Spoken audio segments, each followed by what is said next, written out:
Assalamu alaikum everyone. My name is Tahur Abed and I am an MA English in Literature and Linguistics. This is my introduction. I am ESL trainer and today we are going to be learning about phonetics and phonology. ये हमारा topic है आज का phonetics and phonology. इसको हम study करेंगे। इस course के हवाले से सबसे पहले मैं आपको इन्फॉर्मेशन देना चाहूँगा कि इस पूरे कोर्स में आगे जो वीडियोस आएंगी उनमें कोर्स आपको दिए जाएंगे, वो कोर्स आप सेव करेंगे और कोर्स कंप्लीट होने के बाद जब वो आप कोर्स हमसे शेयर करेंगे तो आपको एक ब्रिटिश काउंसिल के पार्टनर इदारा की तरफ से सर्टिफिकेट आपको मिलेगा। इसके अलावा इस पूरी वीडियोस में एनिमेशंस होंगी, क्विज होंगे और बहुत सी इंटरेस्टिंग चीज़ें आपको सीखने के लिए मिलेंगी। तो ये कोर्स का आपको मकसद भी बता देता हूँ कि इसका मकसद ये है कि जो टीचर्स अपनी प्रोनाउंसिएशन को बेहतर करना चाहते हैं, जो बच्चों को पढ़ाते हैं, या वो बच्चे जो अपनी इंग्लिश को बेहतर बनाना चाहते हैं, वो भी इन वीडियोस को देख सकते हैं। कुछ इसमें टर्मिनोलॉजीज मुश्किल हो सकती हैं बच्चों के लिए, क्योंकि ये बेसिकली टीचर्स के लिए कोर्स है। बच्चे भी इसको देख सकते हैं। कुछ चीज़ें जो आपको डिफ़िकल्ट लगती हैं उनको आप सिर्फ समझ सकते हैं, वो आपके लिए इनफ होगा। तो आइए इस कोर्स को स्टार्ट करते हैं। Phonetics and phonology basically it deals with pronunciation. हम किस तरह से वर्ड्स को प्रोनाउंस करते हैं। फॉर एग्जांपल अगर आप इसी वर्ड को ले लें, ये वर्ड भी बहुत से लोग मिस प्रोनाउंस करते हैं। This word is pronunciation। कुछ लोग इसको pronunciation कहते हैं, but it is pronounced as pronunciation। तो हम phonetics and phonology में बेसिकली pronunciation को सीखेंगे, तलफ़ुज़ को सीखेंगे कि आप वर्ड्स को किस तरह से प्रोनाउंस करते हैं। इसके बाद आप अपनी स्पोकन इंग्लिश को बेहतर कर सकते हैं। जब आपको अपने वर्ड्स के ऊपर कॉन्फिडेंस होगा तो आप कॉन्फिडेंस के साथ इंग्लिश बोल सकते हैं। इसके बाद हम साउंड सिस्टम को स्टडी करेंगे कि इंग्लिश लैंग्वेज के अंदर जो साउंड सिस्टम है वो क्या है, साउंड्स कितने हैं और इनको कैसे प्रोनाउंस किया जाता है। इसके बाद हम देखते हैं what is phonetics. Phonetics is basically the study of speech sounds. इसकी 3 सब ब्रांचेस हैं। First one is articulatory phonetics. Articulatory phonetics में हम आर्टिकुलेशन को स्टडी करते हैं कि किस तरह से आप वर्ड्स को प्रोनाउंस करते हैं, आपके माउथ के कौन से ऑर्गन्स हैं जो साउंड प्रोड्यूस करने में रोल अदा करते हैं। उसके बाद अकॉस्टिक फोनेटिक्स है। अकॉस्टिक्स में हम स्टडी करते हैं कि किस तरह से वेव्स की शक्ल में जो साउंड है वो माउथ से ईयर तक जाती है। और ऑडिटरी फोनेटिक्स में हम ऑडिटरी इफ़ेक्ट को स्टडी करते हैं कि किस तरह से हमारा कान उन साउंड्स को परसीव करता है और किस तरह से हमारा दिमाग उसको डिकोड करता है। लेकिन हमारा फोकस होगा वो आर्टिकुलेटरी फोनेटिक्स के ऊपर होगा कि हम साउंड्स को किस तरह से प्रोड्यूस करते हैं। Okay, now we are going to learn about differences between phonetics and phonology. Phonetics it studies production of sounds, कि हम साउंड्स को किस तरह से प्रोनाउंस करते हैं। Phonetics deals with the physical nature of sounds, कि उसमें कौन से ऑर्गन्स ऑफ स्पीच इन्वॉल्व होते हैं साउंड प्रोड्यूस करने में। इसके बाद अगर फोनोलॉजी को देखें तो फोनोलॉजी में हम स्टडी करते हैं system of sounds and their patterns. ये पूरा सिस्टम है वो किस तरह से डेवलप होता है, साउंड्स आपस में मिक्स किस तरह से होते हैं और पैटर्न्स की शक्ल में किस तरह से साउंड्स चेंज होते हैं। तो इसको हम फोनोलॉजी में डिस्कस करते हैं। Phonology deals with how sounds function in a language. एक लैंग्वेज के अंदर साउंड्स किस तरह से फंक्शन करते हैं। For example if you write a word cat and bed, तो कैट एंड बेड इनके आगे आप स साउंड लगाते हैं तो कैट्स में ये स की साउंड दे रहा है, बेड्स में स जो है वो ज की साउंड प्रोड्यूस कर रहा है। तो किस तरह से लैंग्वेज में साउंड्स फंक्शन करती हैं इसको हम स्टडी करते हैं फोनोलॉजी में। Now there is a basic difference between phonetics and phonology. आसान अल्फाज में कहा जाए तो फोनेटिक्स डील करता है कि साउंड्स किस तरह से प्रोड्यूस होते हैं और फोनोलॉजी डील करता है how sounds are used in a language और किस तरह से फंक्शन करते हैं, किस तरह से वो चेंज होते हैं, इसको हम फोनोलॉजी में डिस्कस करते हैं। So basically there are 2 phase, phonetics and phonology. Phoneme phonology का बेसिक यूनिट होता है। जो सबसे छोटा स्मॉलेस्ट साउंड होता है उसे आप फोनीम कहते हैं। फॉर एग्जांपल प एंड ब, सो दीज आर 2 फोनीम्स, प एंड ब।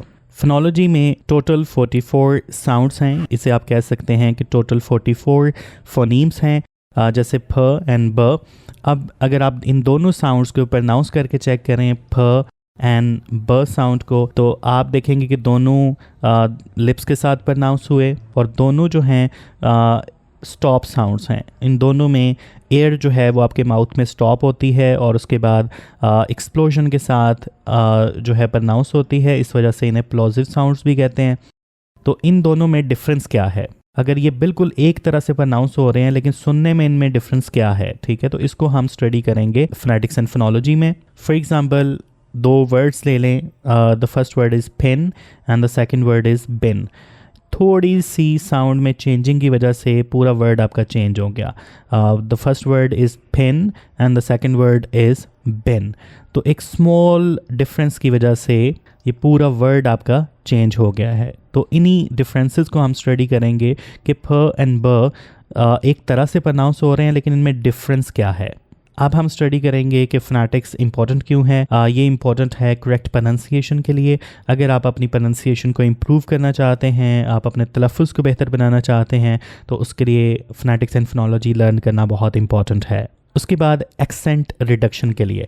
एक्सेंट रिडक्शन का मतलब क्या है? एक्सेंट रिडक्शन में हम स्टडी करेंगे कि वर्ड स्ट्रेस किस तरह से आपकी प्रोनाउंसिएशन को चेंज करता है। फॉर एग्जांपल अगर आप इस वर्ड को पढ़ें तो दिस इज़ प्रेजेंट, अगर इसका स्ट्रेस यहाँ पे हो तो दिस इज़ प्रेजेंट, लेकिन अगर इसका स्ट्रेस हम चेंज करें it will be pronounced as present, right.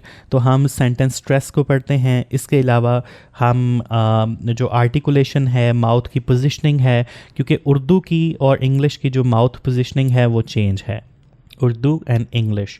इसमें जब हम साउंड्स बोलते हैं तो काफ़ी साउंड्स डिफरेंट हैं, तो हम टंग पोजीशनिंग को अंडरस्टैंड करते हैं, रिदम को अंडरस्टैंड करते हैं, कनेक्टेड स्पीच को अंडरस्टैंड करते हैं कि इंग्लिश में कनेक्टेड स्पीच किस तरह की है।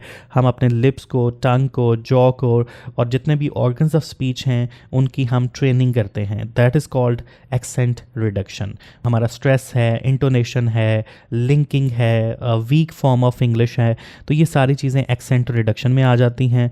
इनको भी हम साथ साथ स्टडी करते जाएंगे कि इंग्लिश में स्ट्रेस क्या है।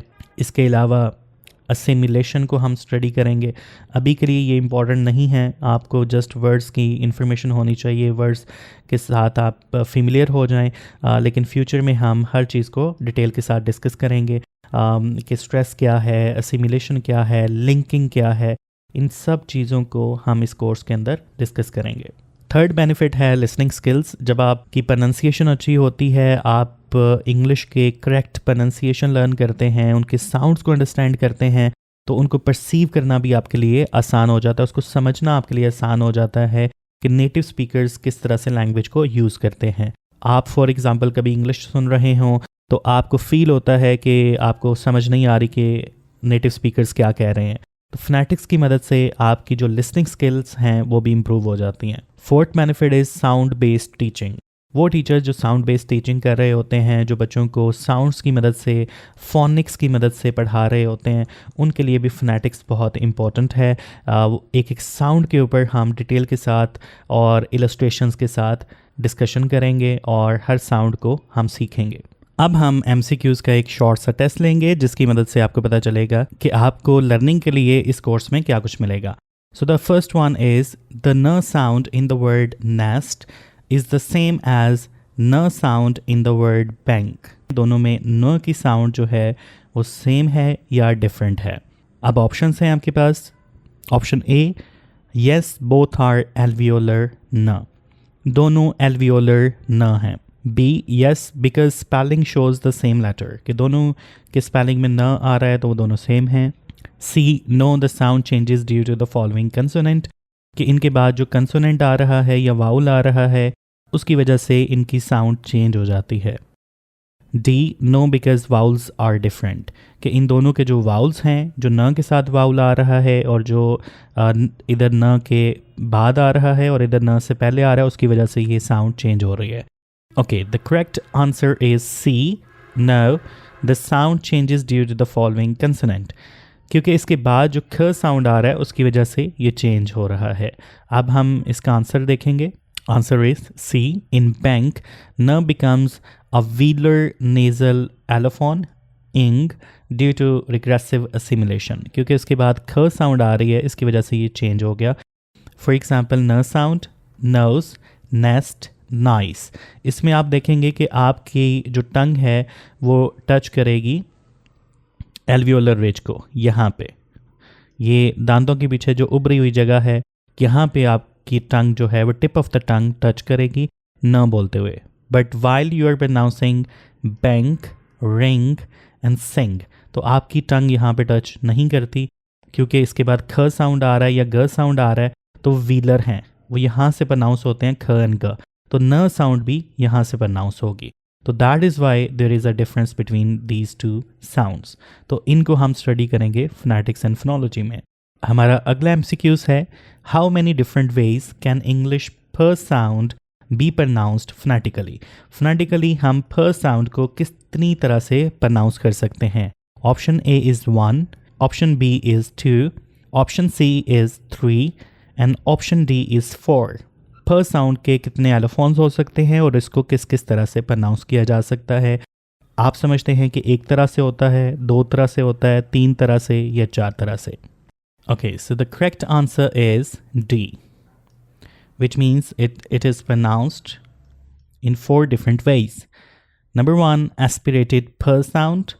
Number 2, unaspirated per, जैसे simple per sound है. Per as in pen, per as in happy. तो यहाँ पे extra puff of the air के साथ एस्पिरेट होके प्रोनाउंस हो रहा है प, और यहाँ पे अनएस्पिरेटेड है सिंपल प without any aspiration, puff of air के बगैर. अनरिलीज्ड होता है फॉर एग्जांपल टैप, तो लास्ट में ये बिल्कुल भी प्रोनाउंस नहीं हो रहा tap. This is unreleased. And nasal प फॉर एग्जांपल कैप, मैन. प बोलते हुए लिप्स ओपन नहीं होंगे, cap, man, right. So this is another realization of प साउंड. तो बेसिकली प साउंड 4 तरह से प्रोनाउंस होता है. इन सब को हम डिटेल के साथ फोनेटिक्स एंड फोनोलॉजी के इस कोर्स में डिस्कस करेंगे. The next question is, how many phonetic realisations और एलोफोन्स, यानी एक साउंड के, जैसे हमने प के डिफरेंट एलोफोन्स, 4 एलोफोन्स को डिस्कस किया, तो इनको फोनेटिक रियलाइजेशंस भी आप कह सकते हैं या एलोफोन्स भी कह सकते हैं. तो प 4 तरह से प्रोनाउंस होता है. इसी तरह ऑफ द इंग्लिश ठ sound are commonly found in connected speech. Connected speech में ठ साउंड के कितने एलोफोन्स हो सकते हैं. Option A 2, option B 3, option C 4, option D more than 5. So the correct answer is D, more than 5. ठ sound को बहुत तरह से प्रोनाउंस किया जाता है, मोर देन 5. फर्स्ट, ठ sound as in 10, unaspirated as in batting, यहाँ पे सिंपल ठ साउंड है. अनरिलीज्ड जब किसी वर्ड के एंड पे आएगा, फॉर एग्जांपल बैट, तो लास्ट पे ये हाफ प्रोनाउंस हो रहा है, इसीलिए इसे अनरिलीज्ड कहते हैं. इसको भी हम इलस्ट्रेशन की मदद से, एनिमेशंस की मदद से सीखेंगे किस किस तरह से ठ साउंड प्रोनाउंस होता है. उसके बाद फ्लैट टी साउंड है, for example in better. Glottal stop British में है, फॉर एग्जांपल इन वो. उसके बाद नेजल रिलीज है, ठ साउंड नेजलाइज भी हो सकता है, फॉर एग्जांपल हॉट मील. तो इसको आप जब कनेक्टेड स्पीच में पढ़ेंगे तो हॉट मील, ट साउंड जो है वो नेजल रिलीज हो रहा है. अब इसके बाद ठ साउंड च साउंड में भी चेंज हो सकता है.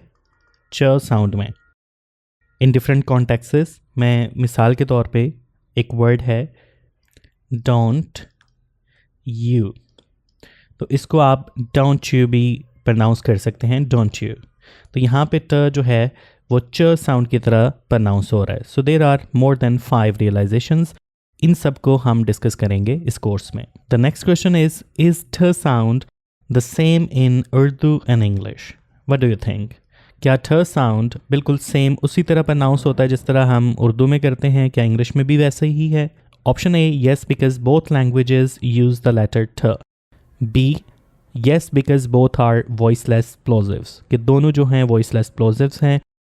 इन चीज़ों को हम बाद में डिस्कस करेंगे कि वॉइसलेस क्या होते हैं एंड प्लोजिव्स क्या होते हैं. And C, no because they differ in place of articulation, कि इनकी प्लेसेस उर्दू में डिफरेंट है, इंग्लिश में डिफरेंट प्लेस से प्रोनाउंस होता है. D. No, because English does not have t. Definitely this is not the answer कि ठ इंग्लिश में है. हम इन 3 ऑप्शंस में से देखेंगे. ये ऑप्शन भी मैं आपके लिए ख़त्म कर देता हूँ. सो देर आर 2 ऑप्शंस. दोनों लैंग्वेजेस में ठ लेटर है तो सेम है, या फिर दोनों लैंग्वेजेस में जो प्लेस ऑफ आर्टिकुलेशन है, जहाँ से माउथ में ये प्रोनाउंस होता है, वो दोनों की डिफरेंट हैं. The correct answer is C, because दोनों की जो प्लेस है वो डिफरेंट है इंग्लिश में और उर्दू में. The next question is, how many English sounds are commonly mispronounced or replaced with alternative sounds by ESL learners?